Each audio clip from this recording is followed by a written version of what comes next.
আসসালামু আলাইকুম। আপনি কি কখনো মনে করেছেন এ জীবন আপনাকে অনেকবার রক্ষা করেছে, আর আপনি কিভাবে জানলেন না কেন? প্রায়শই সেই রক্ষা আছেই বাবা মায়ের অনবদ্য দোয়ায়। তারা রাতের নীরবতায় আপনার জন্য আল্লাহর দরবারে হাত তুলেছেন। আপনার হালাহওয়াল জানেন না কেউ, তবু মন থেকে আপনার কল্যাণ চাইতে ব্যস্ত ছিলেন। এই দোয়া অদৃশ্য এক ছাতা, যা ঝড়ঝুমা থেকে আপনার জীবনকে ঢেকে রাখে।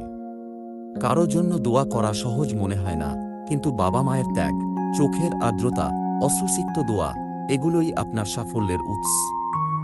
এখনই তাদের কাছে ফিরে যান, তাদের কপালে হাত রাখুন, তাদের কাছ থেকে দোয়া নিন এবং তাদের খুশি রাখুন। একদিন তারা আর থাকবে না, তখন আপনার কাছে সময় ফিরবে না, তাই এখনই সুযোগ নিন। আপনার একটি ফোন কল, এক চাহনি, এক আন্তরিক আলিঙ্গন, এসব তাদের কাছে জীবনের সবচেয়ে বড় পুরস্কার।